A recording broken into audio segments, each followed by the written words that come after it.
అంటే ఈ అంశం కనుక మాట్లాడుకుంటే ముఖ్యమంత్రి రేవంత్ రెడ్డి గారు మొన్న ఇదే అంశం చర్చ మీద తీసుకొచ్చిండు.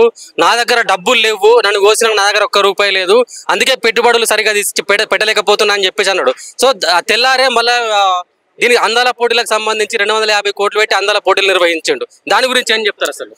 ఒకటి మీరు మంచి ప్రశ్న అడిగారు.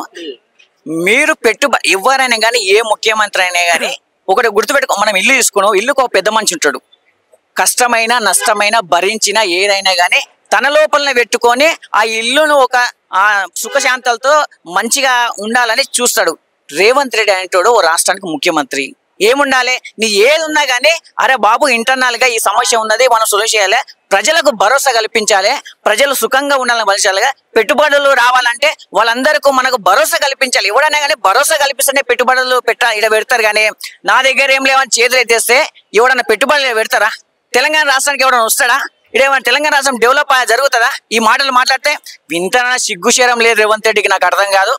నువ్వు ఓన్లీ షోప్ టాప్ దావోస్ పోయిన కానీ ఒక్క పెట్టుబడి తీసుకురాక ఈరోజు ఇక్కడ చేస్తుండు. అంతేగాని ఈయన ఏందంటే గుర్తుపెట్టుకోండి, నోటుకు ఏమంటే ఓటుకు దొంగల దొరికినటువంటి రేవంత్ రెడ్డి మనోనికి ఏం చేస్తా అంటే ఎప్పుడు ఎక్కడ ఏమైనా దొంగతనం తీసుకొచ్చి దాచుకోవడము, అదే వాని వీని బెదిరించి పైసలు వసూలు చేయడం తప్ప కానీ ఇక్కడ అభివృద్ధి చేయాలి, ప్రజలకు సంక్షేమం చేయాలి, ప్రజలకు ఇస్తున్నటువంటి 6 గ్యారెంటీ అమలు చేయాలి, వాళ్ళకు 2 లక్షల విద్యార్థులకు 2 లక్షల ఉద్యోగాలు ఇవ్వాలని, అదేవిధంగా రైతులకు రుణమాఫీ ఇవ్వాలని. రైతులు ఎందుకు చచ్చిపోతారు? అసలు వాటర్ సమస్య ఉందా, కరెంట్ సమస్య ఉందా? ఈ సోయేమని ఉన్నది అవనికి?